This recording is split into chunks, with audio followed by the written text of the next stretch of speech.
Boa noite.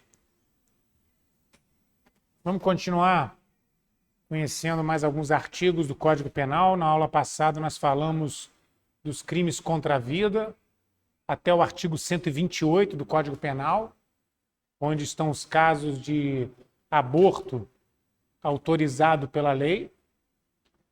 E em seguida, artigo 129, que tem 13 parágrafos, é um artigo grande pra caramba, um capítulo inteiro, trata de um outro crime muito comum, que é o crime de lesões corporais. Das lesões corporais, ainda dentro do título dos crimes contra a pessoa. Então, lesão corporal é um crime que só está no artigo 129. Mas tem 129, parágrafo 1º, parágrafo 2º, 3º, até o 13º. Então, tem várias graduações dentro do mesmo crime, várias tipificações de qualificadoras diferentes dentro do mesmo tipo penal.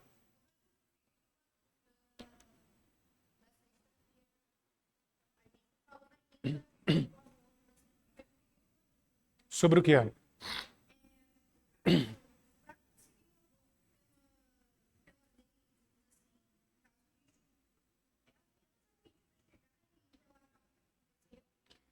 Normalmente se exige um mínimo de prova. Um exame de corpo de delito seria ótimo, mas nem todo estupro deixa marcas. Muitas vezes a vítima é intimidada e ameaçada, ela não reage.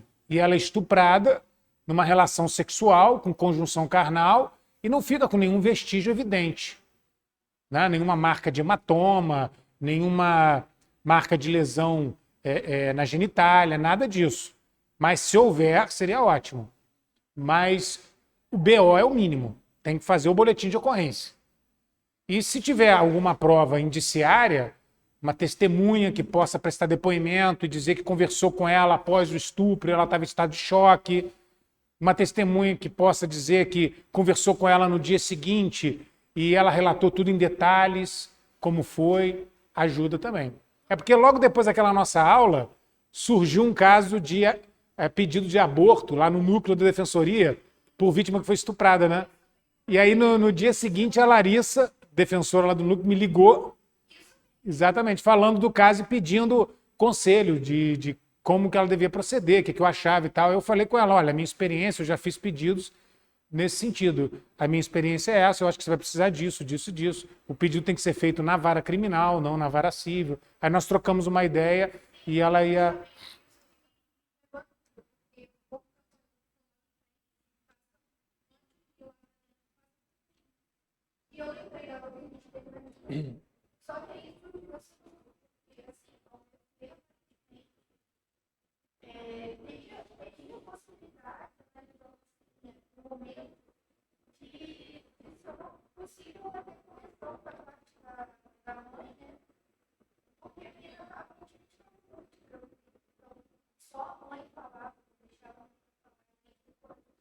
Então era preciso apurar melhor. Porque se porventura estiverem usando a lei para fazer um aborto e o estupro não houve, pô, isso aí é crime até de denunciação, né, de falsa comunicação de crime. Quem vai apreciar isso é a juíza, né, se o requerimento foi feito. Eu não sei se a Larissa levou o caso adiante, se ela chegou a dar entrada no processo de requerimento de alvará para aborto. Mas se ela deu entrada, ela vai ter que apresentar os fatos, as provas, e a juíza que vai ferir. Provavelmente a juíza vai marcar uma audiência para ouvir o depoimento da vítima, para verificar se a história dela é convincente. Numa audiência assim, existem perguntas que são feitas pela juíza, pelo promotor, que podem confundir a vítima e fazer com que ela caia em contradição, caso ela esteja mentindo. E aí, havendo dúvida, no final a juíza julga improcedente e não concede o alvará, dizendo que não há certeza de que houve o estupro. Oi? Olha, tem que ser em rito bem célere, é rito sumaríssimo. Dependendo do estágio que esteja a gravidez dela, o processo tem que durar uma semana ou 2 semanas no máximo.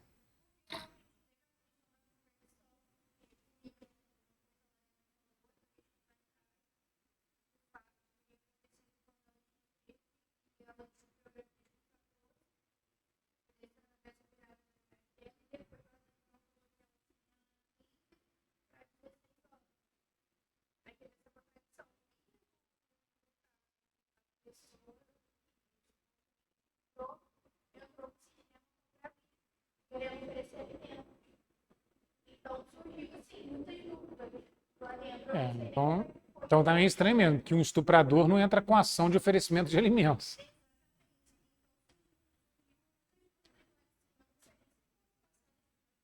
Essa parte não me passaram.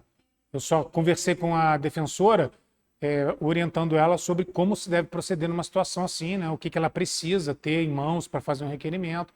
Depois ela não me deu retorno se a ação foi ajuizada ou não.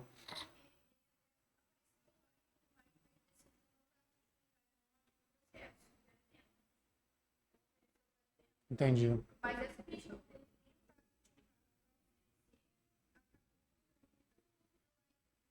É. Que normalmente estuprador não tem essa iniciativa de bom pai, né? Estuprador, bom pai é uma coisa meio contraditória. Embora possa até ter ocorrido estupro realmente. A gente tem que ouvir o relato, tem que analisar o fato, tem que colher as provas. Então, eu não sei se o caso foi adiante ou não. Depois até vou conversar com a defensora para ter mais detalhes. Coincidência, né? Eu também achei coincidência, porque eu até tinha contado para vocês na aula que eu só tinha feito requerimento de alvará para autorização de aborto de anencefalia. E nunca havia pego um caso de requerimento de alvará para autorização de aborto de vítima de estupro. E aí, no dia seguinte, a defensora me ligou falando desse caso que estava dando entrada lá na defensoria. Mas é assim, o tempo todo a defensoria tem casos novos, né? É um volume de casos enorme. É um atrás do outro. Mas o que é lesão corporal? Então, vamos começar definindo o que é o crime de lesão corporal, que, como eu disse, é um dos crimes mais importantes do Código Penal, tendo em vista até a sua frequência no dia a dia. Existem muitos processos pelo artigo 129 do Código Penal. Crime de lesão corporal significa ofender a integridade corporal ou a saúde da vítima sem dolo de matar. O crime de lesão corporal significa ofender a integridade corporal ou a saúde da vítima sem dolo de matar. Por que sem dolo de matar? Porque se o indivíduo ofende a integridade corporal ou a saúde da vítima com ânimos necandi, que é o dolo de matar, isso caracteriza uma tentativa de homicídio e não crime do artigo 129. Uma agressão física ou uma agressão à saúde de alguém, para configurar o crime de lesão corporal do artigo 129, tem que ser praticada com a intenção de ferir. O dolo de lesionar.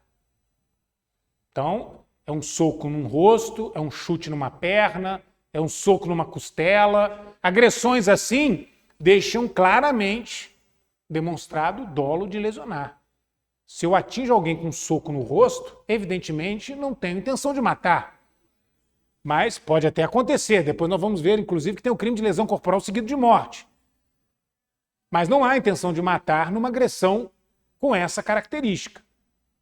Então é isso que é lesão corporal. É agressão física praticada com animus laedendi, como a gente costuma dizer. Animus laedendi é o nome em latim do dolo de lesionar. Porque se eu agredir alguém com intenção de matar, se a pessoa não morre, o crime não é de lesões corporais, é de tentativa de homicídio. Numa hipótese assim, eu respondo pelo artigo 121, combinado com o artigo 14, inciso 2 do Código Penal, que é o artigo da tentativa. Tentativa de homicídio.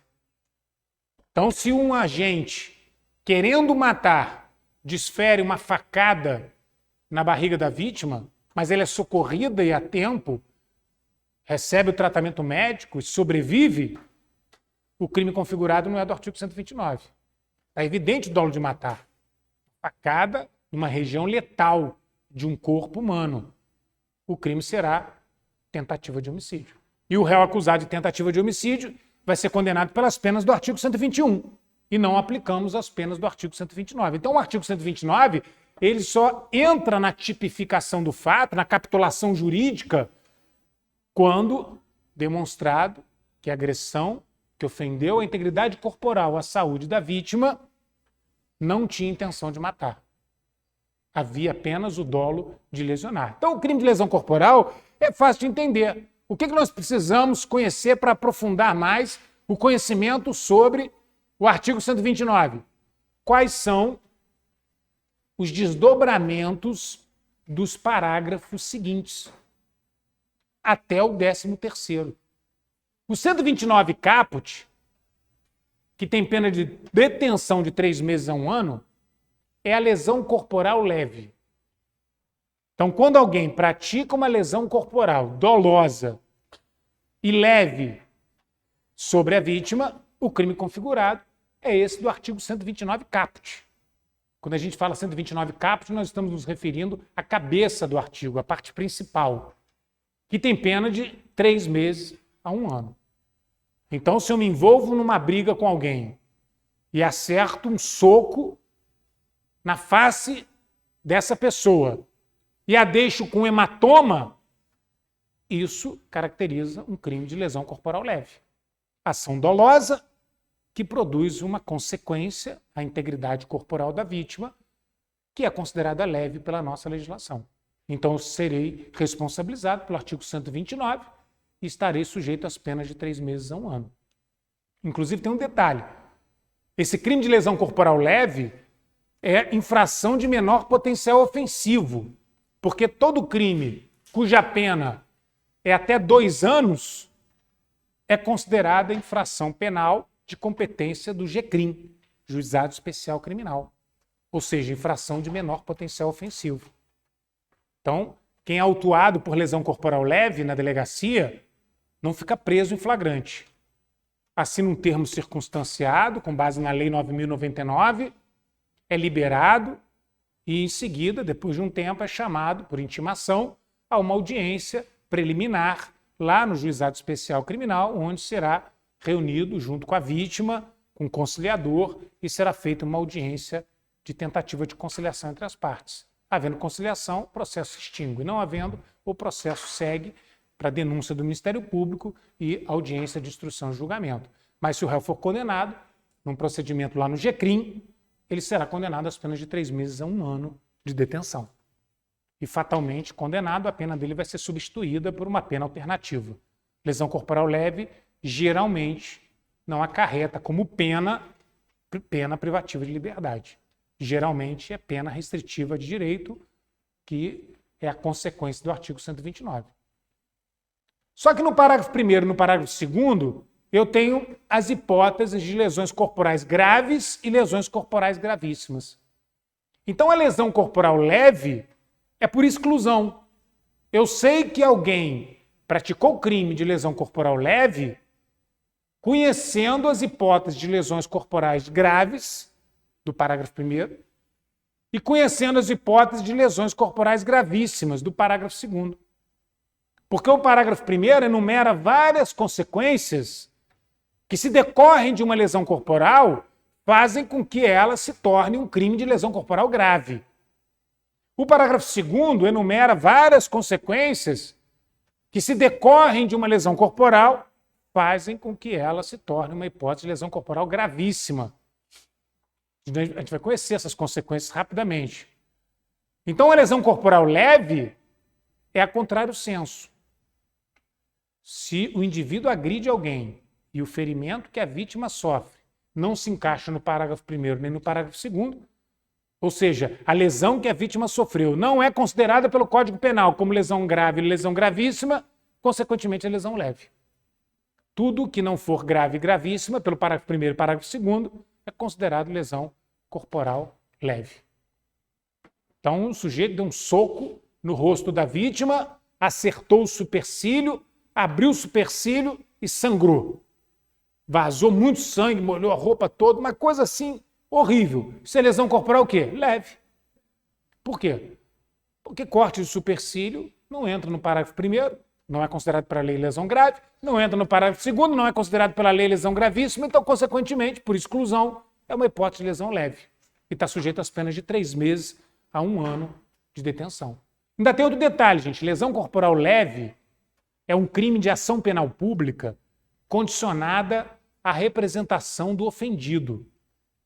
Ou seja, quando há o crime de lesão corporal leve, do artigo 129 caput, para que a vítima seja processada criminalmente, o promotor de justiça depende da representação da vítima.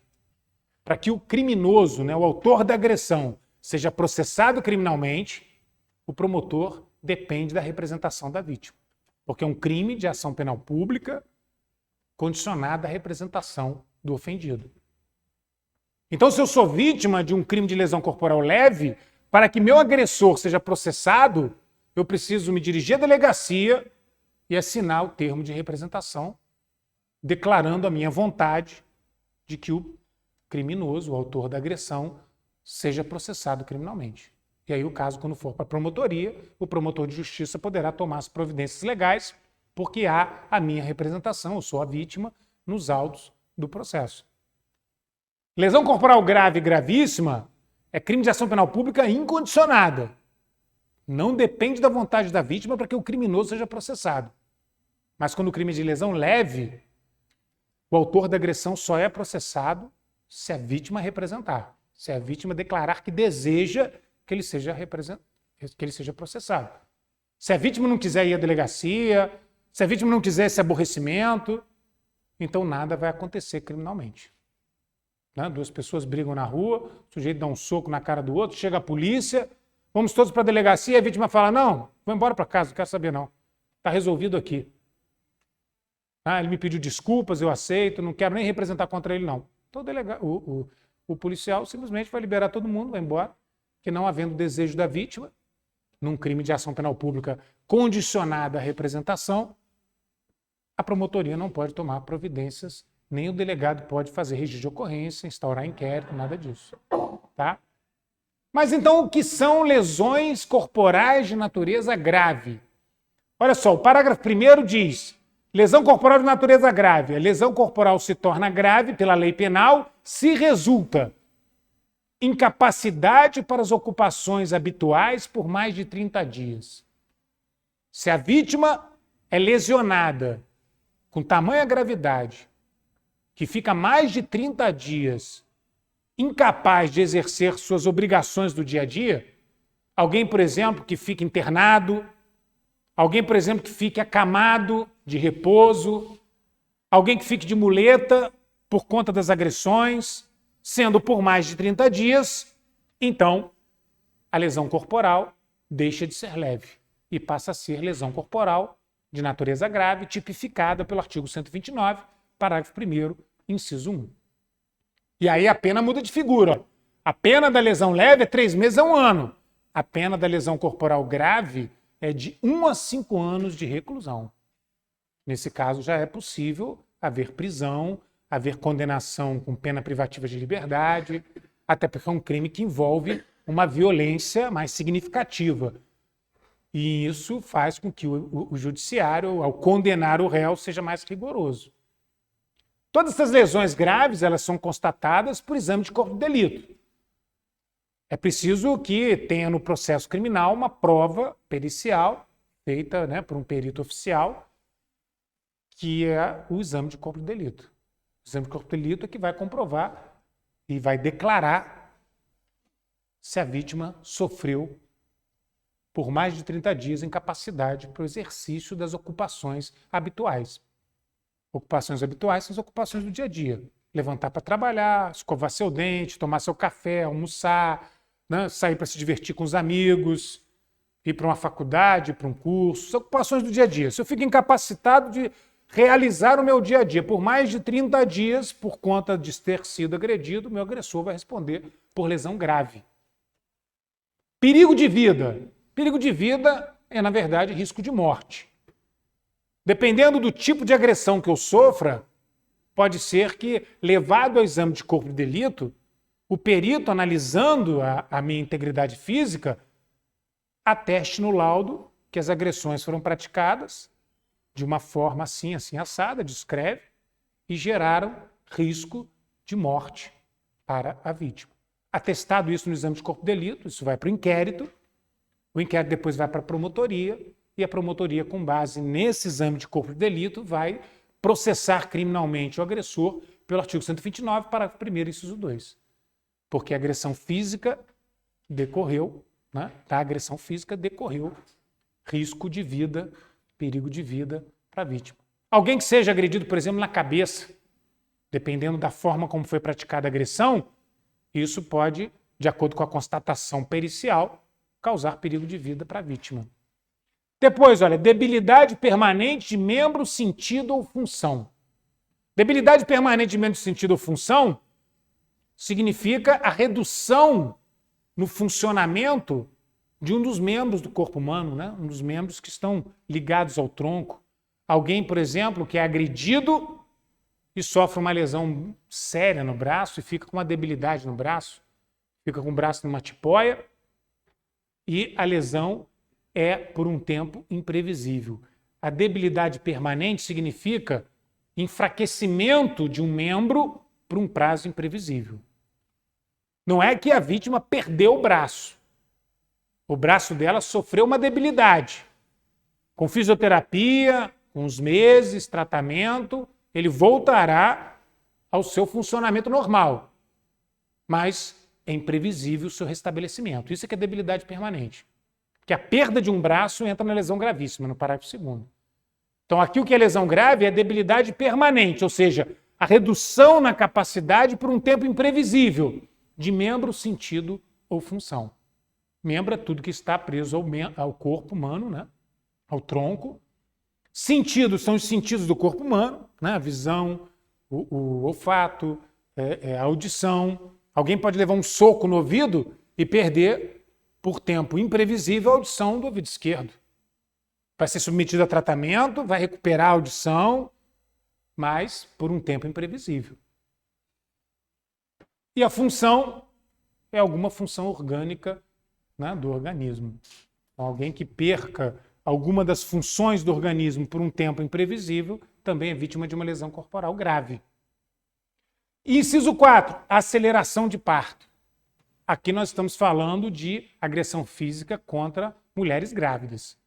Então, se uma mulher grávida é agredida fisicamente, a gestação dela já está num estágio avançado. E em virtude dessa agressão física, ela é levada para a maternidade e tem o bebê antes da hora ideal, o bebê nasce com saúde, sobrevive, o crime é de lesão corporal grave.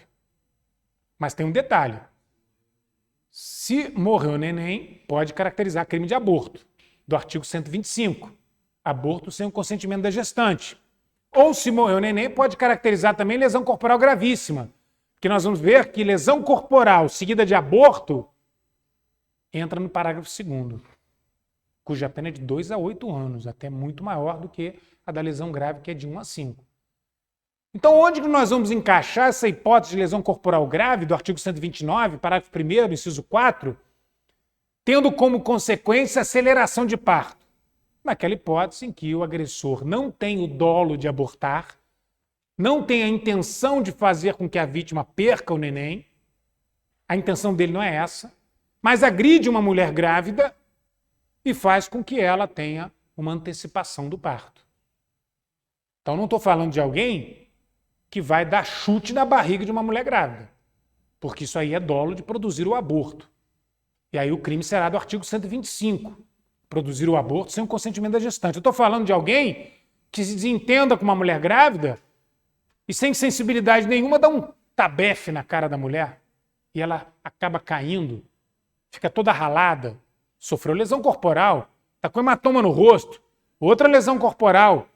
Em virtude dessa agressão, ela sofre um nervosismo natural de ter sido agredida, começa a entrar em trabalho de parto e chega na maternidade e tem um neném antes do momento.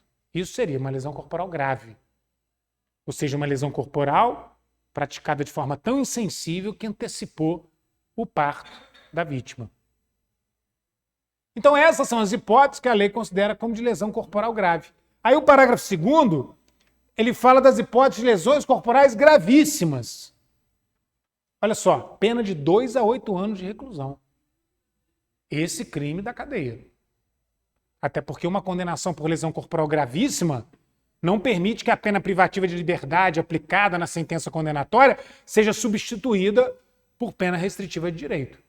Porque em crime que envolve violência ou grave ameaça, principalmente uma violência séria, como a da lesão gravíssima, como a da lesão grave, o juiz, na sentença condenatória, ele não pode, aplicada a pena privativa de liberdade, substituí-la por pena alternativa.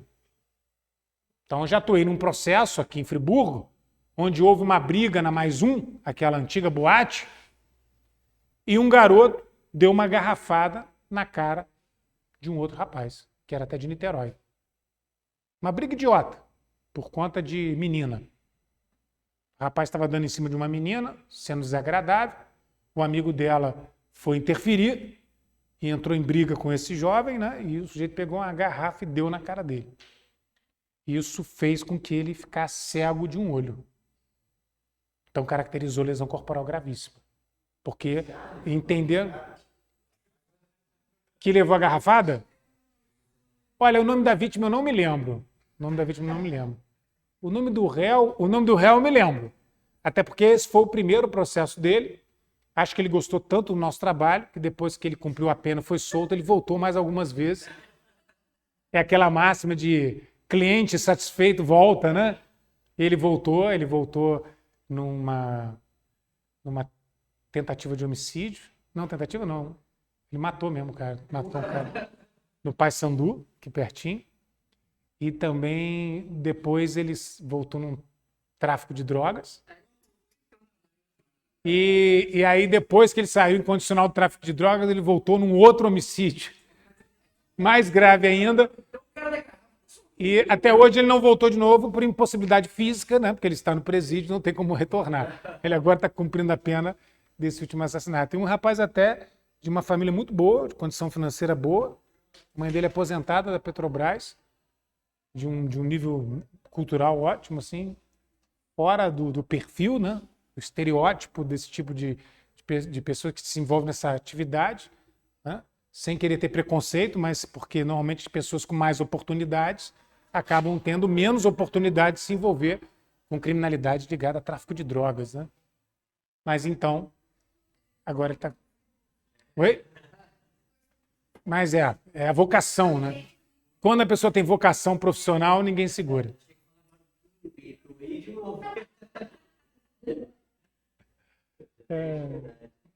Mas quais são as hipóteses de lesões gravíssimas? Não tem gente que já vira íntimo. Uma vez eu conversando com uma presa, ela já tem 20 processos na folha de antecedentes criminais dela. E ela, conversando comigo antes da audiência, ela me sacaneou, falou assim, olha, quando o senhor me defendeu a primeira vez, o senhor era cheio de cabelo. Isso deve ter uns 15 anos atrás. Eu falei, pois é, né? Olha quantas você aprontou, né? Você conseguiu aprontar tantas até assistindo toda a minha queda capilar. E ela não toma jeito, sai e volta, sai e volta.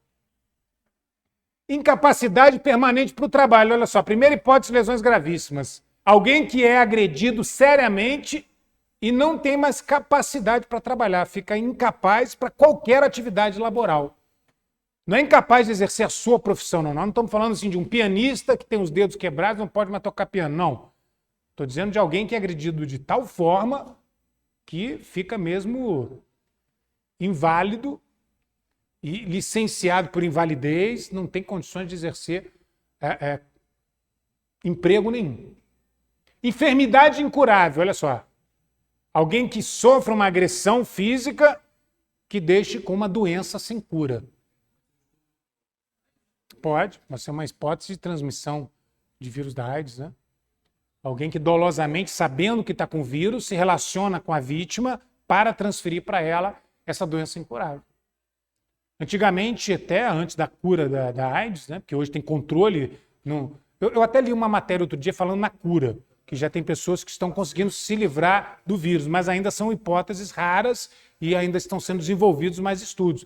Por agora ainda é considerado a AIDS uma doença incurável. Mas hoje, com os coquetéis, quem tem o vírus da AIDS pode se manter num quadro estável. Só que há uns anos atrás, né, muitos anos atrás, época aí que morreu Renato Russo, Cazuza, a AIDS não tinha cura. Naquela época, transmitir o vírus da AIDS para alguém era crime de homicídio.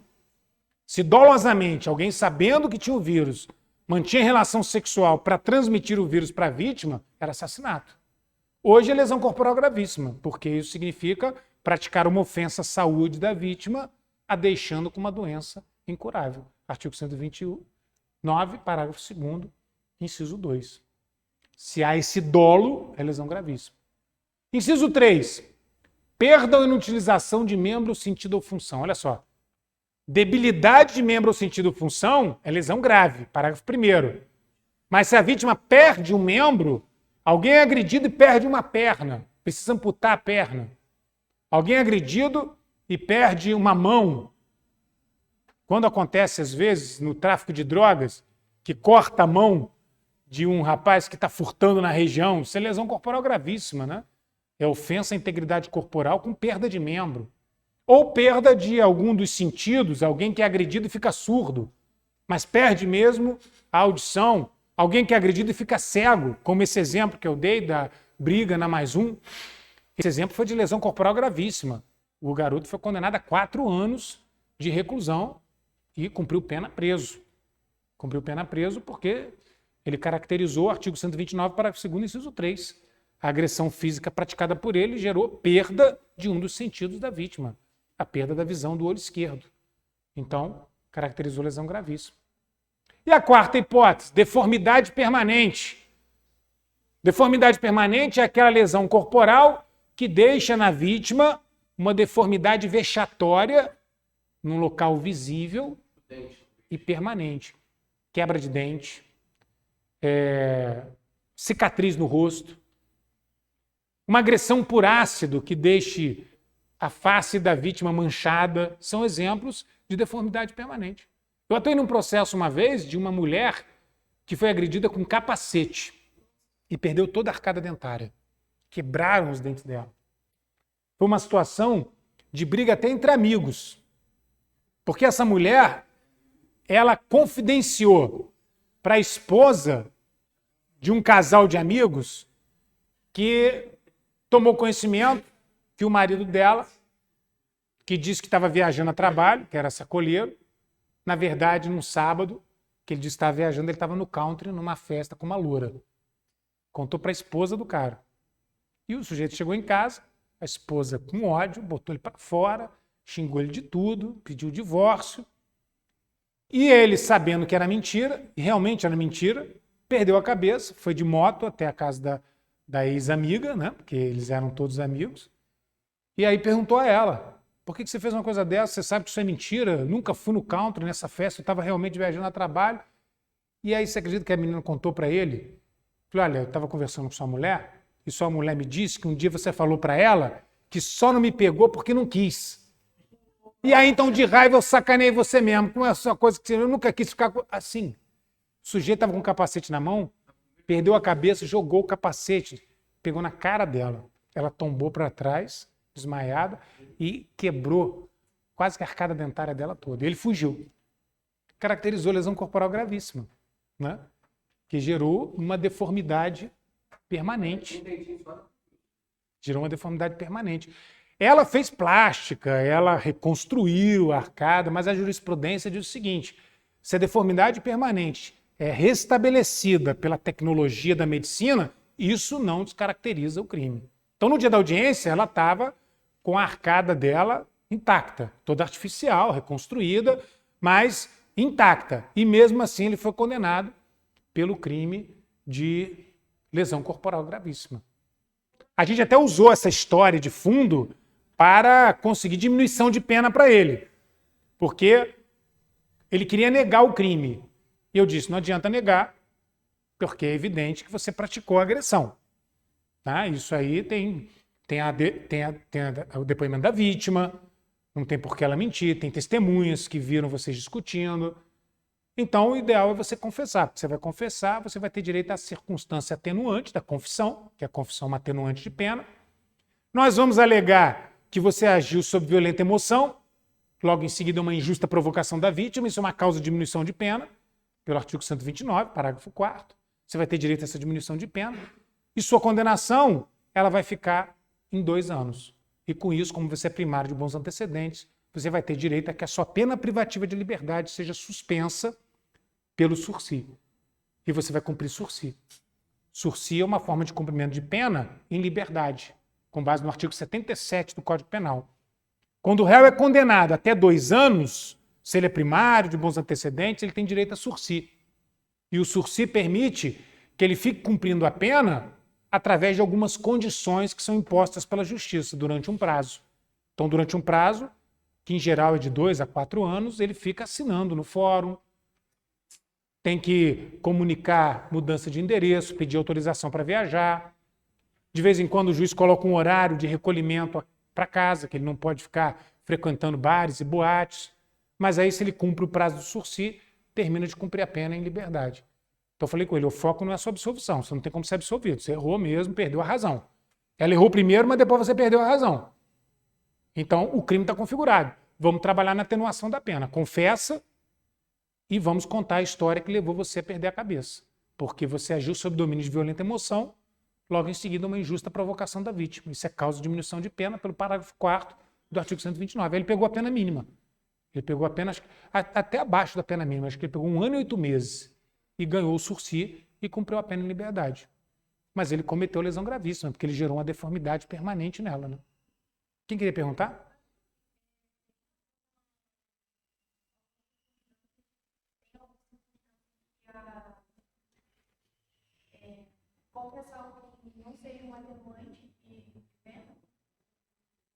Olha, existe uma corrente que não é a majoritária, no sentido de que, havendo já a prova clara de que o crime ocorreu, a confissão do réu, como é uma confissão inútil, uma vez que o crime já está claramente comprovado, não permitiria atenuação da pena. Mas isso é corrente doutrinária minoritária. O entendimento majoritário hoje em dia é no sentido de que a confissão é atenuante de pena em todas as circunstâncias. Se o réu, no momento que chegar no interrogatório perante o juiz, admitir que praticou o fato, confessar e narrar tudo o que ele fez, ele tem direito a uma atenuante de pena. Nada significativo a ponto de livrá-lo de uma condenação, não. É uma pequena redução de pena. Vamos imaginar assim, uma condenação de 6 anos, se o réu confessou, o juiz pode reduzir para 5. Tá? É algo mais ou menos assim. Aborto. Se a lesão corporal resulta em aborto, o crime é de lesão corporal gravíssima. Mas olha só a dificuldade de interpretar. Se o indivíduo agride uma mulher grávida e faz com que ela perca o bebê, tanto pode ser crime do artigo 125, que é o crime que nós vimos na aula passada, produzir o aborto sem o consentimento da gestante, porque se eu faço uma mulher abortar dolosamente, querendo que ela aborte, eu estou praticando o 125 do Código Penal. E também tem a hipótese de lesão corporal gravíssima, onde o indivíduo agredindo uma mulher grávida faz com que ela perca o bebê. Olha só, 2 crimes quase iguais. Como é que eu diferencio? Obviamente não podem ter 2 crimes iguais no Código Penal. As situações são diferenciadas assim.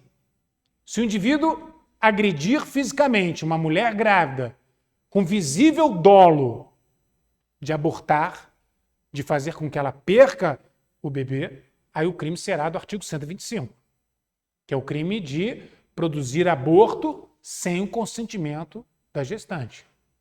Como exemplo, alguém que dá uma banda numa mulher gestante, querendo agredi-la, e chuta a sua barriga, sabendo que ela está grávida, obviamente.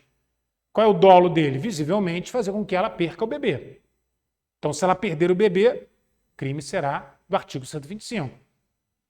Mas nós podemos ter uma hipótese, o indivíduo que, discutindo com uma mulher grávida, deu um soco no rosto dela. E ela, então, agredida, acaba tomando um tombo. É socorrida, vai para o hospital e perde o bebê. Esse agressor não tinha o dolo de abortar. Mas, obviamente, ele agiu com uma culpabilidade enorme, porque ele agrediu fisicamente uma mulher grávida. Então, ele responde também pela consequência do aborto, mas na hipótese da lesão corporal gravíssima. Aí, nesse caso, o dolo de agredir é visível, mas ele tem culpa no aborto. É o que nós chamamos de crime pré-doloso, né? Dolo no antecedente, culpa no consequente. Ele tem dolo na lesão corporal e culpa em relação à perda do bebê daquela vítima que ele agrediu.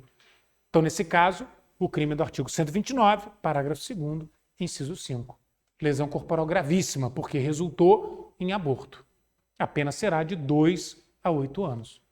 Que, aliás, é uma pena até perto da pena do 125, que é de 3 a 10 anos de reclusão. Então, essas hipóteses são hipóteses de lesões corporais graves. As outras são de lesões... Essas são as gravíssimas. As outras são lesões graves. O que não for lesão grave, o que não for lesão gravíssima, vai ser lesão leve. No parágrafo 3º, nós temos um crime curioso, lesão corporal seguida de morte. Olha só, muito semelhante a homicídio, né? O que é um homicídio? É agredir alguém fisicamente e levá-lo à morte. O que é lesão corporal seguida de morte? É agredir alguém fisicamente e levá-lo à morte. 2 crimes muito semelhantes. Eu tenho que diferenciar, porque o homicídio tem pena de 6 a 20 anos. O homicídio pode chegar às penas de 12 a 30. Lesão corporal seguida de morte tem pena de 4 a 12 anos de reclusão. Como eu diferencio? Na lesão corporal seguida de morte, do artigo 129, parágrafo 3º, o criminoso ele tem dolo de lesionar. Ele agride a vítima com intenção apenas de lesioná-la, mas sem querer acaba levando a vítima à morte. Então, o exemplo clássico de uma lesão corporal seguida de morte é a hipótese de alguém que desfere um soco na vítima, ela cai para trás, bate com a cabeça e morre. Isso não é homicídio, isso é lesão corporal seguida de morte. Dolo na lesão corporal e culpa no resultado morte. No homicídio, o autor do crime procede com dolo de matar. Então, no autor do homicídio, o agressor puxa uma arma e dá 6 tiros na vítima. E com essas lesões corporais, a levam à morte. Isso é homicídio, porque essas lesões corporais foram produzidas com intenção de matar. Como foi o caso, depois do Fla-Flu, no sábado passado, de um sujeito, por causa de uma briga ligada à pizza, na Tijuca, puxou uma arma e desferiu 6 tiros num torcedor do Fluminense. Briga que não teve nenhuma relação com o jogo. Até o sujeito que atirou era um agente penitenciário, né? E, inclusive, a briga não foi por causa do futebol, foi por causa de uma fila para comprar uma pizza, porque a pizza estava acabando. E eles se desentenderam, o cara armado, agente penitenciário, puxou a arma, deu 6 tiros no torcedor do Fluminense, que está morto, foi enterro hoje, até passou na televisão a reportagem, né? E ainda tem um outro que está ferido gravemente no hospital, entre a vida e a morte. Se o outro morrer, vão ter 2 homicídios qualificados. Se o outro não morrer, nós vamos ter um homicídio qualificado consumado e o outro homicídio qualificado tentado. O agente penitenciário está preso, complicou a vida dele toda, que agora ele não vai mais sair do trabalho, agora vai ficar no trabalho 24 horas, não vai ter mais escala, né? Porque ele vai ficar no presídio. Num ambiente complicado, né? Porque para um agente penitenciário, passar alguns anos na penitenciária é muito mais arriscado que para qualquer outro, e vai perder o cargo público, né? Vai perder o emprego, vai perder a aposentadoria. Para que isso? Por causa de uma pizza? Né? Tentou, tipo assim, atirou nesse cara e acertou. Mas o dolo de matar é evidente, entendeu? Porque se eu agrido alguém, não leva a pessoa à morte, mas tinha o dolo de matar, o crime de tentativa de homicídio. Se eu agrido alguém com dolo de matar e mato a pessoa, é crime de homicídio. Aí não se aplica o 129. Isso aqui do parágrafo 3º do 129 é crime préter-doloso. É quando eu só tenho o dolo de ferir alguém, sem nenhuma intenção de matar, mas acabo matando sem querer. Como no exemplo de dar um soco em alguém que cai para trás e bate com a cabeça. Quando você dá um soco em alguém, você não está admitindo a possibilidade de matar a pessoa, né? Salvo raríssimas exceções. Mas, no geral, quando 2 pessoas se desentendem, um dá um bufete na outra, ele não tem intenção de matar, nem está imaginando que vai levar a vítima à morte. Mas pode acontecer, porque a vítima pode se desequilibrar, bater com a cabeça na quina de uma mesa, com a cabeça numa pedra, né? Pode ter uma queda, porque pode, com soco, desmaiar imediatamente e cair sem nenhuma proteção, cair com a cara no chão, e isso levar à morte. Aí é lesão corporal seguida de morte. O artigo 129, parágrafo 3º. Nesse caso da briga do bar, depois do Fla-Flu, nós temos um homicídio qualificado, né? Porque é um homicídio qualificado por motivo fútil. Lembra que nós falamos das qualificadoras do parágrafo 2º do artigo 121? Matar alguém por motivo fútil. É exatamente a hipótese desse exemplo. Porque matar alguém por conta de uma briga relacionada à pizza é um motivo fútil, banal, para se tirar a vida de uma pessoa, né?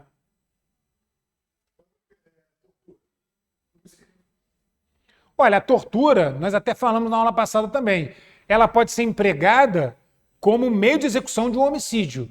Porque eu quero matar a vítima, mas antes desejo que ela sofra bastante. Então, judie o máximo dela até que ela não aguente mais e morra. Aí é homicídio qualificado mediante tortura. Artigo 121, parágrafo 2º, inciso 3 do Código Penal. Mas pode ter uma outra hipótese, que é a tortura que resulta em morte. Aquela situação onde o torturador não quer matar a vítima, pelo contrário, ele quer que ela viva e confesse o crime. Ou então ele quer que ela viva e dê uma informação. É para isso que ele está torturando, não é para matar. Então ele vai lá dar um choquinho, e aí, vai falar ou não? Vai lá dar outro choquinho, vai falar ou não? Não quer matar, ele quer que a pessoa confesse. Só que de repente o sujeito tem um piripaque e morre. Aí o crime é de tortura com resultado morte. O crime de tortura com resultado morte está na lei de tortura, que é a lei 9455 de 97. Artigo 1º, parágrafo 3º, é tortura com resultado morte. Você tem que analisar o modus operandi, para saber qual era o dolo do agente no momento da tortura. Se o dolo do agente era matar, então é homicídio mediante tortura. Se o dolo do agente era torturar, então nós temos tortura com resultado morte. Ou na lei de tortura. Não, entra na lei de tortura. Foi até boa a pergunta dele. Como que eu diferencio um crime de lesão corporal de um crime de tortura? Crime de tortura está na lei 9455 de 97. Nós até falamos da lei de tortura na aula passada. No crime de tortura, o torturador, ele emprega de intensa violência física ou psicológica, porque a tortura ela não necessariamente é com uso de violência física, ela também pode ser com uso de violência psicológica, como, por exemplo, colocar um cano de um revólver na boca de alguém. Isso é uma tortura psicológica. Mas, na tortura, além do emprego de intensa violência física e psicológica, o torturador tem uma das finalidades elencadas pela lei. Porque a lei diz o seguinte: só configura crime de tortura se o indivíduo usar com extrema violência, com intenção de fazer a vítima confessar um crime, de fazer a vítima prestar uma informação, de obrigar a vítima a cometer um crime, coagir alguém a praticar um crime, ou então por motivos de racismo ou de preconceitos relacionados à origem, religião, etnia, ou então uso de emprego de tortura como castigo a quem está sob sua custódia. Eu até dei o exemplo do carcereiro que judia de um preso. Aí você tem um crime de tortura. Se tiver o uso da violência, mais uma dessas finalidades que estão elencadas na lei 9455. Mas, se uma dessas finalidades não estiver presente, a agressão vai caracterizar 129. Tá? Então, você, para analisar se uma agressão física é tortura ou não, você tem que analisar qual era a finalidade do agressor, qual o contexto, exatamente. A tortura ela vem de um contexto. A lesão corporal vem só de agressão física. A tortura ela vem de um contexto. Você tem que ter o contexto comprovado para... Nós tivemos um processo de tortura uns anos atrás, onde um jovem foi pego lá no Alto de Olaria e o dono de um cavalo furtado achou que foi o moleque que furtou o cavalo dele. Ele tirou a roupa do garoto e colocou o garoto sentado em cima de um formigueiro pelado, até que ele confessasse onde estava o cavalo. E o cara deu uma bobeira, o garoto fugiu, saiu correndo pelado por Olaria, né? Isso obviamente chamou atenção, a polícia apareceu, o garoto foi levado com a mãe para a delegacia e contou tudo. E estava com marcas, né, de picada de formiga, estava com provas evidentes que ele estava dizendo a verdade, porque todo mundo viu ele correndo pelado por Olaria, e o cara foi condenado por crime de tortura, porque ele usou de grave violência física com a finalidade de fazer alguém confessar um crime e dar uma informação, né, de onde estaria o cavalo furtado. E o cavalo não apareceu. O cara foi condenado por tortura e ainda perdeu o cavalo.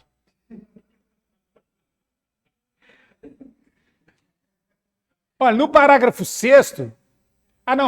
concluindo aqui. Então, o que é lesão corporal seguida de morte? É um crime préter doloso, onde eu tenho dolo no antecedente e culpa no consequente. Dolo no início do crime, onde o agente atua com intenção de lesionar a vítima, o propósito dele não é matá-la, o propósito do agressor é apenas ferir a vítima, mas acaba gerando um resultado além do pretendido. O agressor, sem querer, acaba produzindo um resultado morte, que não era a sua intenção. Voltando ao exemplo, alguém que dá o soco no rosto da vítima e, com a queda, a vítima bate com a cabeça no chão e morre. Isso seria lesão corporal, seguida de morte, pena de 4 a 12 anos de reclusão. E outro detalhe, esse tipo de crime não é julgado no tribunal do júri. Porque o que vai ao tribunal do júri são os crimes dolosos contra a vida. Isso aqui não é crime doloso contra a vida, isso é crime de lesão corporal. É crime pré-doloso. Então quem julga o réu e condena ou absolve é o juiz de direito, num processo de rito ordinário, simples como outro qualquer. Tá? Lesão corporal, gente, também é prevista na forma culposa. O que é lesão corporal culposa? Aquela hipótese onde eu lesiono a vítima por imprudência, negligência ou imperícia. Um atropelamento, lesão corporal culposa. Ou então eu estou limpando a minha arma, a arma dispara e eu atinjo a perna da vítima. E ela fica, né, com ferimento na perna, não morre. Lesão corporal culposa. Sempre que eu produzir em alguém uma ofensa à integridade corporal ou à saúde, sem intenção, por negligência, imprudência ou imperícia, é crime. Mas é crime de lesão corporal culposa. Artigo 129, parágrafo 6º. A pena é bem leve, olha, detenção de 2 meses a 1 ano. Isso também é crime de competência do juizado especial, do G-crime. E também é crime de ação penal pública condicionada à representação da vítima. Eu apenas serei processado se a vítima representar, desejando que eu seja processado pelo crime. A mesma forma que ocorre no crime de lesão corporal leve. Crime de lesão corporal culposa é crime de ação penal pública condicionada à representação do ofendido. O promotor somente pode mover a ação penal contra o agressor numa hipótese de lesão leve, ou melhor, numa hipótese de lesão culposa, se a vítima assinar a representação. Sim. Sim, mas se é com arma de fogo, se for um ferimento culposo, o responsável pelo acidente só vai responder por lesão corporal se por acaso a vítima representar. Tá? Caso a lesão corporal culposa decorra de um acidente de trânsito, tomem cuidado, porque o crime está tipificado num outro artigo. Assim como nós falamos do homicídio culposo no trânsito, que está tipificado no artigo 302 da Lei de Trânsito, a lesão corporal culposa no trânsito, decorrente de um acidente de trânsito, de colisão de veículos, um atropelamento, está tipificado no artigo 303 da Lei de Trânsito. Artigo 303 da Lei 9.503 de 97. Tá? São artigos diferentes. Lesão corporal culposa comum, 129, parágrafo 6º. Lesão corporal culposa decorrente de acidente de trânsito. Artigo 303 da Lei 9.503 de 97. A pena é um pouquinho maior. Aqui a pena é de 2 meses a 1 ano. Lá no Código de Trânsito, a pena é de 6 meses a 2 anos. Então, se você é responsável por um acidente de trânsito e a vítima do outro veículo fica machucada, você está sujeito ao artigo 303 da Lei 9.503 de 97. As penas de 6 meses a 2 anos. E também é crime de ação penal pública condicionada à representação do ofendido. O que significa que você também só vai responder a processo criminal se a vítima do outro veículo representar. Se ela não representar, não haverá ação penal. Tem um episódio, pelo menino e o rapaz. E ele passou as coisas. Então. 2 crimes. Homicídio culposo no trânsito e lesão corporal culposa no trânsito. Com certeza ele vai responder a processo criminal. Se não pela lesão culposa do rapaz que sobreviveu, mas pelo homicídio culposo da vítima que faleceu, ele vai responder. Porque homicídio culposo é crime de ação penal pública incondicionada. Quando o crime é de ação penal pública incondicionada, é daquele tipo de crime que, havendo prova no inquérito, o promotor move a ação penal contra o réu, independente da vontade de qualquer pessoa, por interesse público. Nesse caso, por exemplo, que houve a exemplo para o rapaz, mesmo que ele não testemunhe, não vá na queixa, também não foi óbvio. Olha, se ele não comparecer à delegacia e não firmar representação, não der um depoimento dizendo que quer que o seu amigo seja processado, quanto a esse crime, vai haver extinção da punibilidade. Ele não vai responder pelo delito. Mas o inquérito vai seguir e o processo vai ser instaurado por conta do homicídio culposo da vítima, da menina que morreu. Aí o fato da idade dela não vai ser tão relevante porque ele não teve intenção de matar. Foi um acidente, né, por negligência dele, por imprudência. Na verdade, o que acontece? Em crime de homicídio culposo no trânsito, ou em crime de lesão corporal culposa no trânsito, não existe um tipo de acidente com resultado condenatório certo. Tudo tem que ser analisado de acordo com o caso concreto.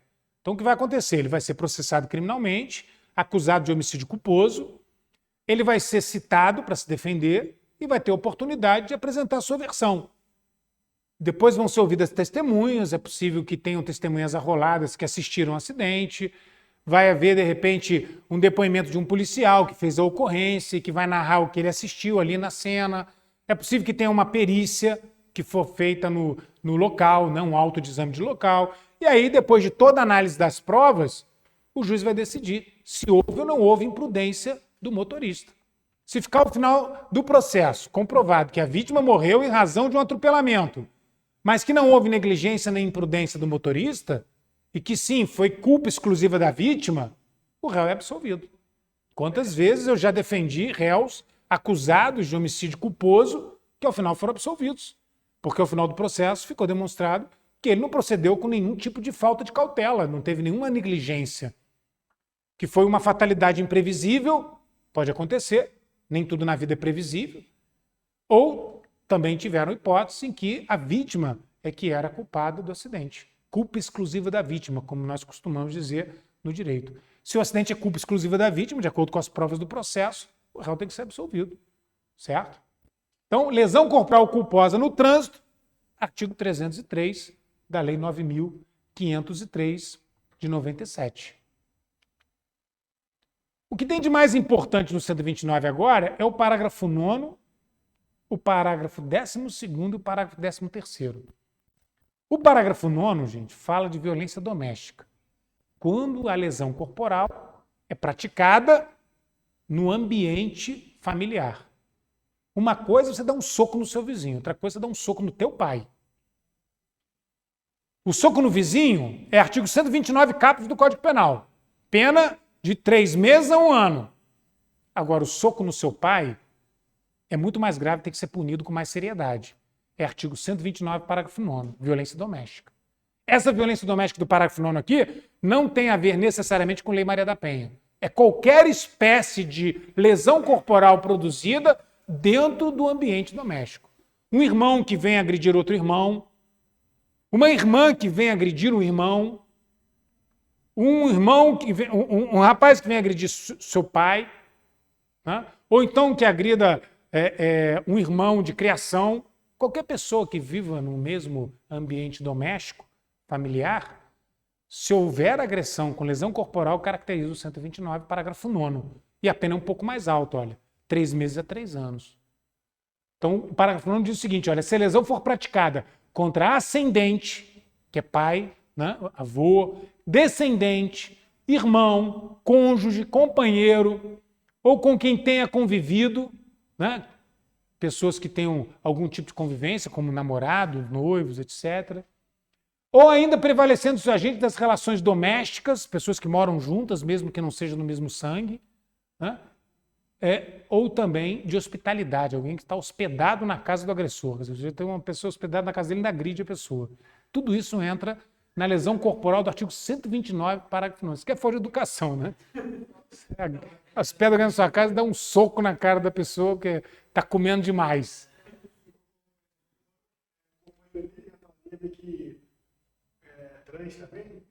Sim, sim. até a hipótese de uma esposa que agride o marido.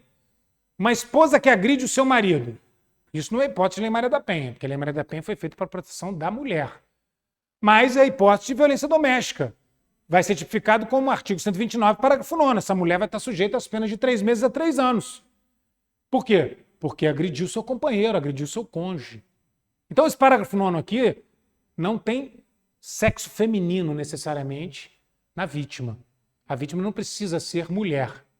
Até porque, quando a hipótese de agressão de violência doméstica contra a mulher, tem agora o parágrafo 13. Ó. O parágrafo 13 é novo no artigo 129. Então, se a hipótese é de violência doméstica contra a mulher, uma hipótese em que um marido dá um soco na cara de sua esposa. Olha o que diz o parágrafo 13. Se a lesão for praticada contra a mulher por razões do seu sexo feminino, nos termos do artigo tal, do artigo 121, que fala de violência doméstica, a pena é de 1 a 4 anos. Então, uma lesão corporal leve, porque nós estamos no campo da lesão leve, é praticada contra uma mulher em violência doméstica, né? Uma agressão de um marido contra o esposo, um namorado com a namorada, um companheiro com a companheira, um noivo com a noiva. Às vezes até um irmão com uma irmã, que a gente fala muito de violência doméstica em relações amorosas, mas você pode ter violência doméstica contra a mulher, do âmbito da Lei Maria da Penha, com o parágrafo 13 aplicado, em agressão de pai contra filha, irmão contra irmã. Eu já tive um processo no juizado de violência doméstica, com incidência da Lei Maria da Penha, onde o réu era irmão e a vítima era a irmã dele.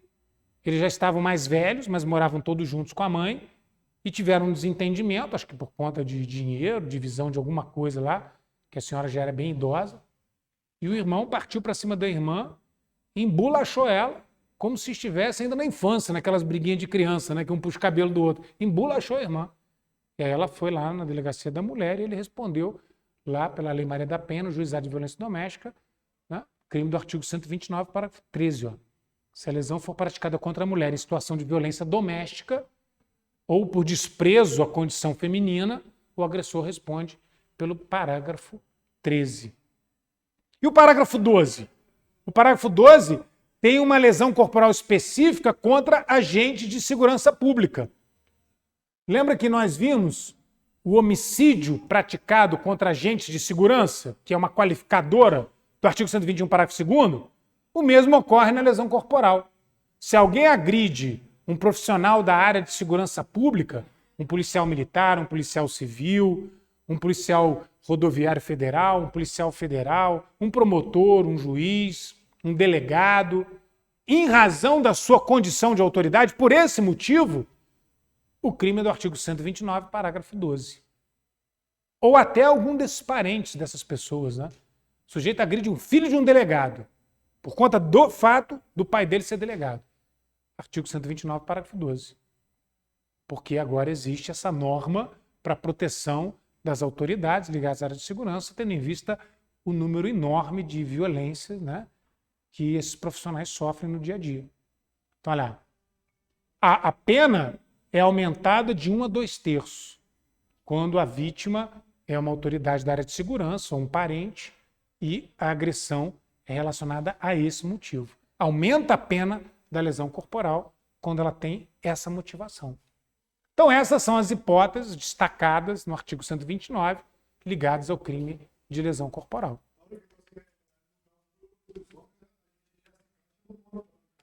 Oi? No caso, já se encaixa no artigo. No parágrafo 9º, isso, no 9º. Se você, homem, é agredido, Já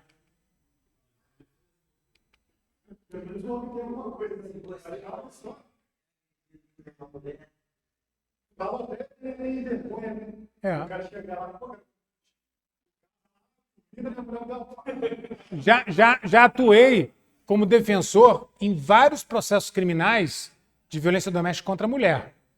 Mas pouquíssimas vezes eu atuei em processo criminal onde a agressora era a mulher e o homem era a vítima. Não porque isso não aconteça, porque geralmente os homens não fazem o registro de ocorrência por vergonha ou às vezes até por achar que mereceu apanhar. Achar que mereceu apanhar, mas muitas vezes é por constrangimento. constrangimento. Oi? Olha, isso aí vai depender do contexto. Pode ser que um tenha agredido primeiro e o outro tenha agido em legítima defesa. Ou pode ser que os dois estejam errados e seja uma hipótese de lesões recíprocas, onde os dois tenham cometido crime de lesão corporal. E aí, no caso, o homem vai ser vítima do 129, parágrafo 9º, e a mulher vai ter um processo aberto contra ela por esse artigo, e o homem vai ser réu no que diz respeito ao artigo 129, parágrafo 13, e vai responder a um processo criminal perante a Lei Maria da Penha. Vão ser abertos dois processos. Pode acontecer. São as hipóteses de lesões gravíssimas, de lesões recíprocas. Bom, gente, depois eu selecionei para a gente conhecer os famosos crimes contra a honra. Calúnia, difamação e injúria. Também são crimes muito frequentes no dia a dia da sociedade e nos nossos juizados especiais criminais. Na polícia tem muita ocorrência de crime contra a honra. Então vamos entender o que é calúnia, o que é difamação e o que é injúria. E o que é injúria racial, que hoje tem acontecido demais e está tipificado no artigo 140, parágrafo 3º do Código Penal. Mas calúnia primeiro, artigo 138. Caluniar alguém significa imputar à vítima um fato falso e que é definido como crime pela nossa legislação penal. Portanto, caluniar alguém não significa apenas dizer uma mentira sobre alguém. Caluniar alguém significa falsamente imputar a uma pessoa a prática de um crime que sabe não ter sido cometido por ela.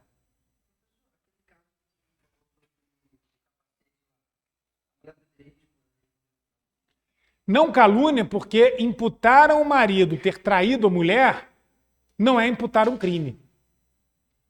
Isso seria difamação. Pode entrar no artigo 139, mas calúnia não. É por isso que eu destaquei isso agora. Caluniar alguém não significa apenas contar uma mentira sobre a pessoa. Caluniar alguém significa contar uma mentira sobre uma pessoa que é considerada crime pela nossa lei. Então vamos imaginar que sumiu um celular aqui na sala. E eu não gosto de um dos alunos. Então, chego para o Railson, no final da aula, falo, sabe aquele celular que sumiu? Eu vi, foi fulano que pegou. Eu vi quando ele pegou. Eu não vi nada. Eu sei que é mentira o que eu estou falando, mas eu não gosto do cara. Então eu quero detonar a imagem dele para que todos pensem aqui na sala que foi ele que furtou aquele celular que sumiu. Aí depois de um tempo, descobrem que ninguém furtou celular nenhum, ele caiu no canto. E aí? Eu caluniei a pessoa, porque falsamente imputei a ela um fato que ela não praticou e que é considerado crime pela nossa lei, porque eu imputei um furto, artigo 155. É isso que é caluniar. É você contar uma mentira sobre alguém, mas não qualquer mentira, e sim uma mentira que é considerada crime pela nossa legislação. Por isso que não é caluniar dizer que uma pessoa está traindo a mulher, ou dizer que a mulher está traindo o marido. E isso é mentira. Isso não é caluniar, isso pode ser crime de difamar, artigo 139. Mas caluniar não. Porque caluniar tem que ser a imputação falsa de um fato considerado crime. E um outro detalhe, hein? Xingar alguém de corrupto safado. Não dá nada. Mas a verdade é que isso não é calúnia. Por que não é calúnia? Isso é injúria. Exatamente. Caluniar alguém significa só imputar-lhe falsamente um fato definido como crime. Para estar caluniando alguém, eu tenho que estar imputando à pessoa um fato definido como crime e que é falso. Como eu dei o exemplo agora. Eu narrei aqui um fato, sumiu um celular na sala e eu imputei aquele fato determinado a uma pessoa que eu sabia ser inocente, imputando a ela um crime que ela não cometeu. Isso é que é caluniar, é imputar a alguém um fato falso, um fato determinado e que é classificado como crime pela nossa legislação. Um xingamento é crime de injúria, artigo 140.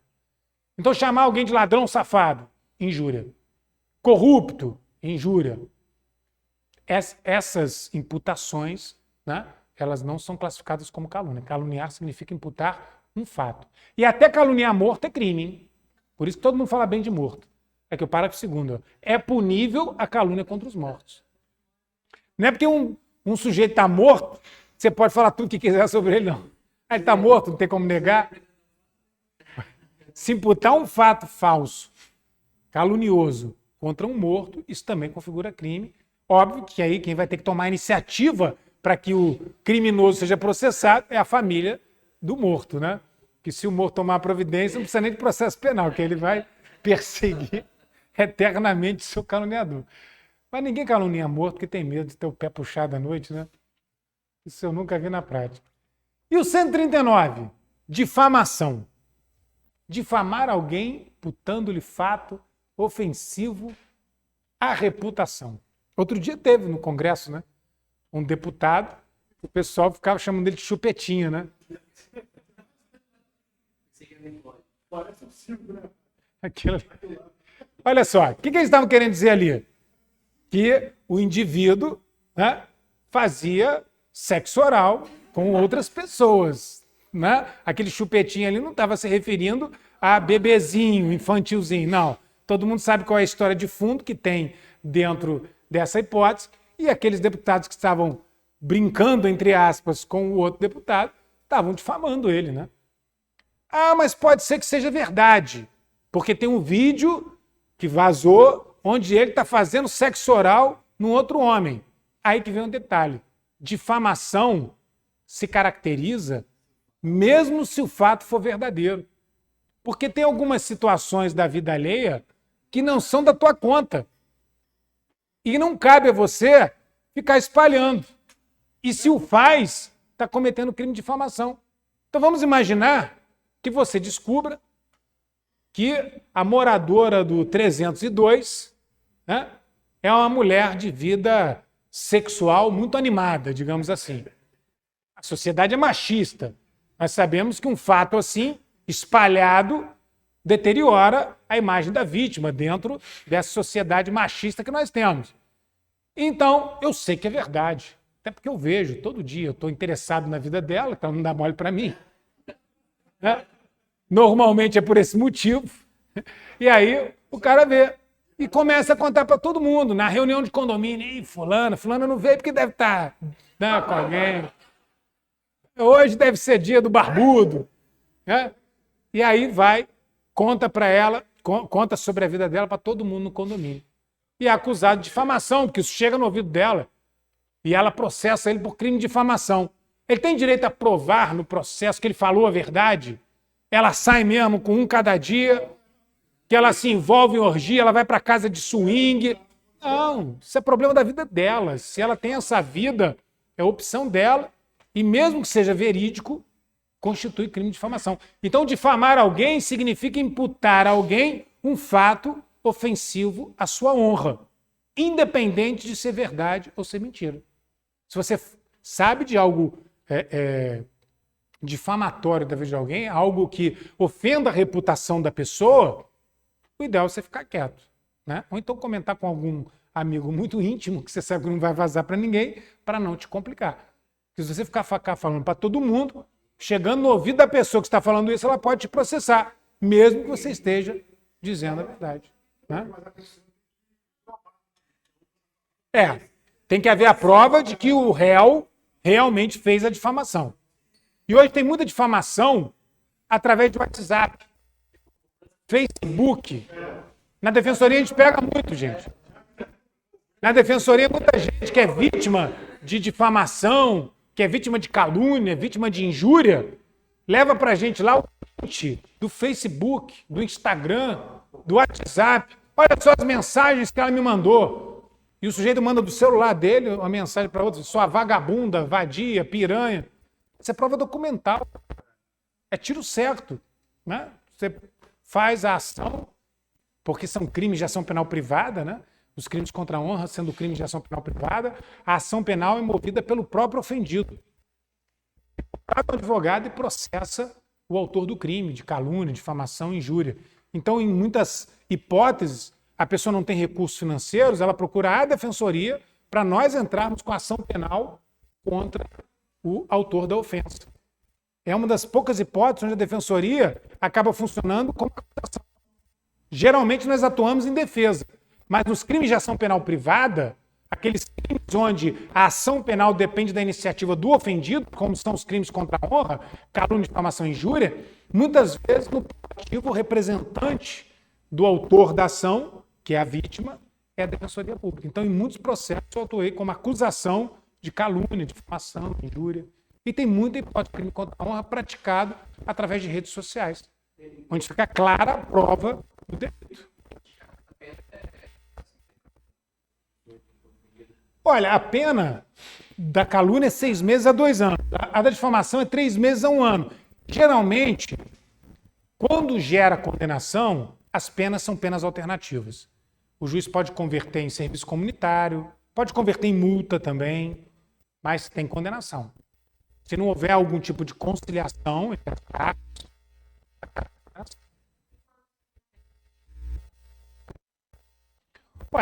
o menor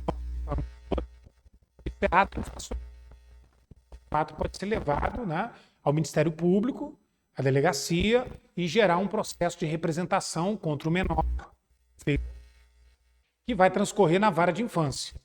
E todo o processo provado, o menor vai sofrer uma medida socioeducativa pelo praticado. E quando um crime leve é caracterizado, geralmente uma medida socioeducativa de advertência, uma medida socioeducativa, talvez, dependendo da gravidade de ação de serviço. As medidas socioeducativas elas não são penas. As medidas socioeducativas são medidas de ação do menor infrator. Mas análogo ao crime do artigo 139.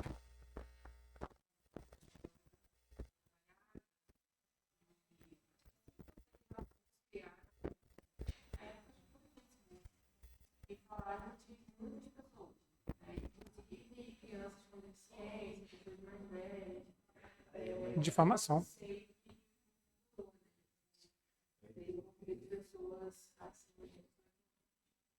Olha, se envolveu pessoas acima de 18 anos, aí foi crime.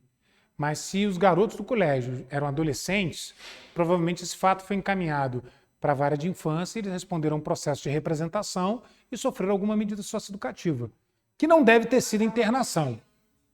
Oi? Não, os pais não respondem criminalmente, não.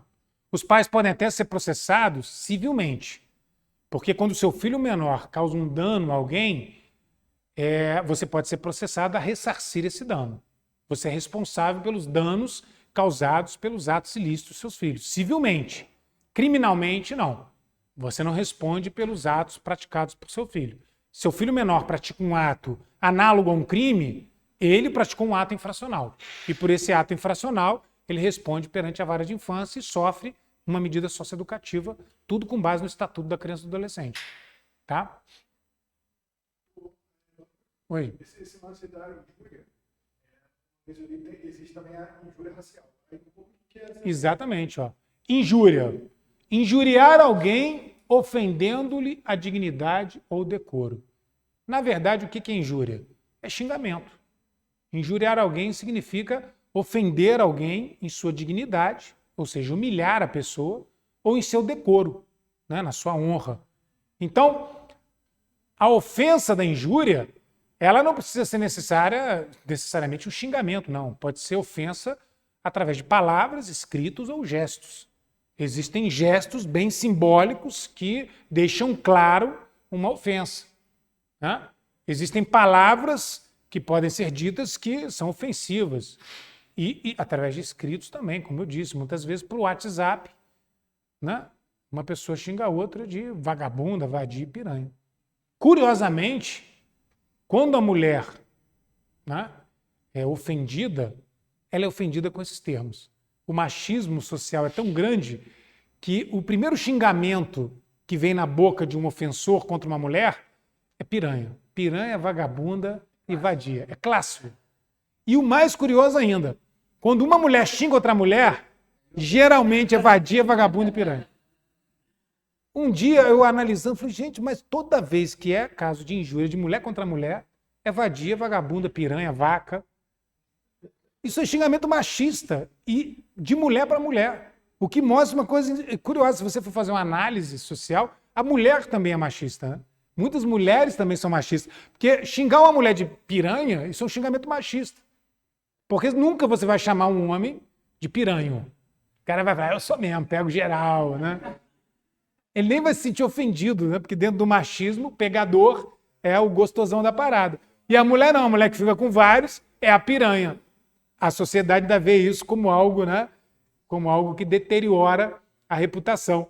Então isso é um xingamento machista. E é muito curioso como é o xingamento geral, clássico, em regra, usado por mulheres contra mulheres. E no WhatsApp, né? No WhatsApp é clássico. Sua vadia, sua vagabunda. Isso é crime de injúria, artigo 140. Uma vez eu dando aula, uma aluna falou assim, assustado.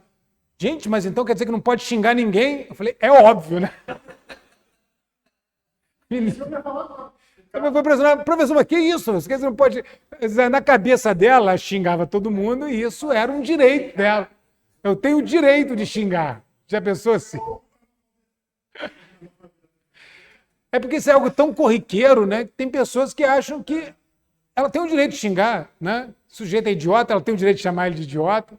Se o sujeito é um palhaço, e assim sucessivamente. Não tem, gente.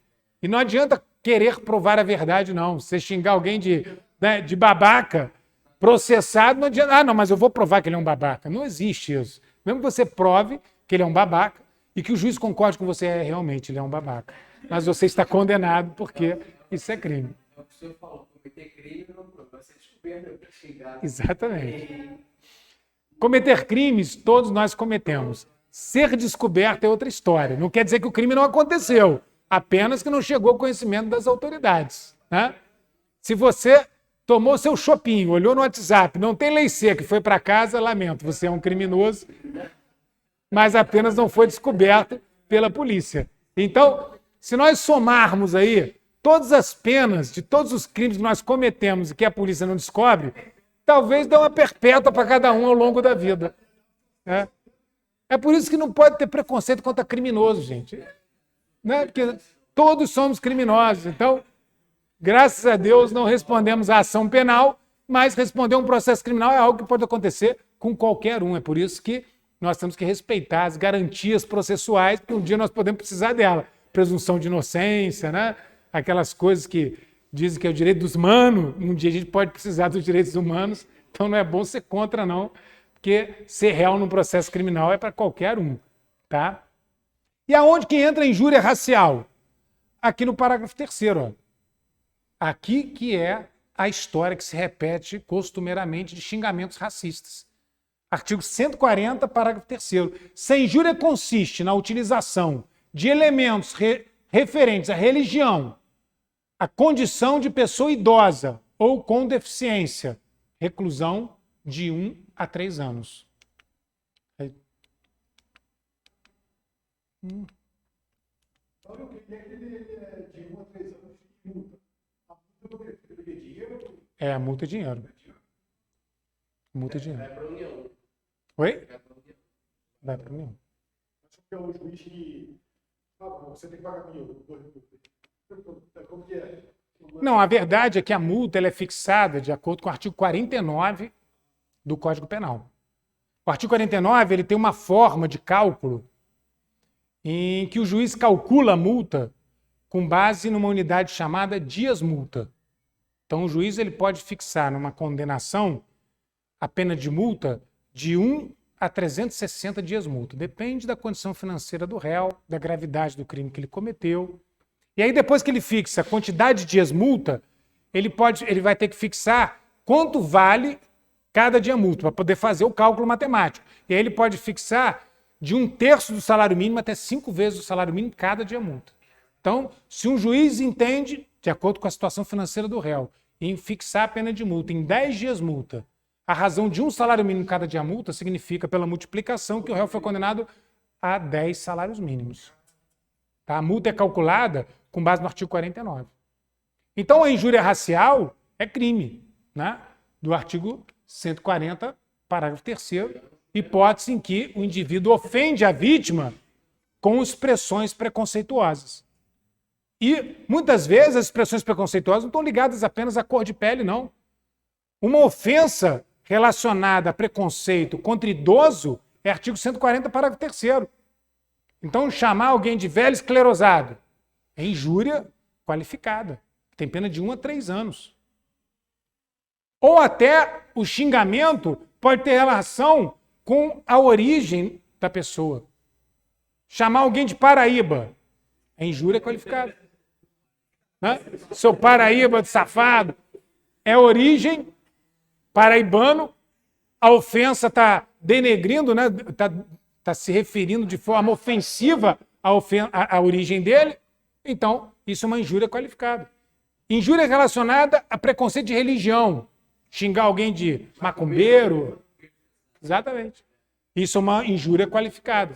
Então, é bom saber isso para não cometer, né, um crime desse, mas se for injuriar alguém, não use expressões racistas.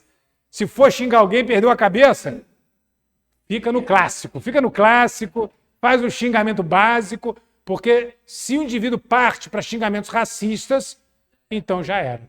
Inclusive, quando o xingamento é relacionado à cor de pele, o crime é considerado hoje de racismo mesmo. É imprescritível, inafiançável, mesmo sendo xingamento. Porque o xingamento racista ele foi equiparado pelo STF ao crime de racismo. E o crime de racismo, nós sabemos que é imprescritível, né?